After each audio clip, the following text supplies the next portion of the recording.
magaalada Dhuusamareeb ee caasimadda Galmudug ayaa waxaa la filayaa inuu maanta ka furmo shir looga hadlayo ammaanka deegaanada Galmudug gaar ahaan xoojinta howlgallada ka dhanka ah Al-Shabaab. Madaxtooyada Galmudug ayaa marti qaaday mas'uuliyiin iskugu jira heer federaal, heer dowlad goboleed, madax xilal ka soo qabtay dalka iyo sidoo kale saraakiil ciidan si loo dejiyo qorshaha lagu wajahayo deegaanada ka maqan Galmudug.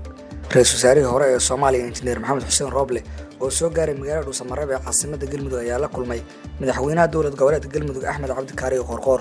Injineer Maxamed Xuseen Roble iyo sidoo kale madaxweynaha Galmudug Axmed Cabdi Kaariyo Qoorqoor ayaa iska xog wareystay shirka looga hadlayo amniga deegaanada Galmudug. Sida aan xogta ku helnay waxaa la filayaa inay galabta Dhuusamareeb soo gaaraan saraakiil ciidan oo ka tirsan dowladda federaalka Soomaaliya si fikirkooda ay ugu beeriyaan howlgallada lagu wado inay ku dhaqaaqaan ciidamada la diyaariyay sida ay noo xaqiijiyeen ila ku dhow shirka Galmudug.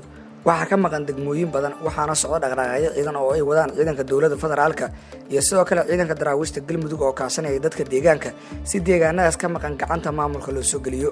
dhawaan ayay ahayd markii ciidamada ka yimid magaalada Muqdisho ee caasimadda dalka iyo sidoo kale ciidamada deegaanka oo iskaashanaya ay ka baxeen magaalada Dhuusamareeb ee caasimadda Galmudug kadibna howlgallo ay qaadeen ay kula wareegeen deegaano dhowr ah sida deegaanka Sinadhaqo, Labidule iyo deegaanka Ceelhele, balse waxa ay markale dib ugu soo laabteen magaalada Dhuusamareeb ee caasimadda Galmudug. soo laabashada ciidamadaas ayaa timid kadib markii khilaaf xoogan oo soo dhaxgalay saraakiisha hogaaminaysa ciidanka iyo sidoo kale xildhibaanada ka soo jeeday deegaankaasi. Axmed Faarax Maxamed, SMS TV, Gurceel.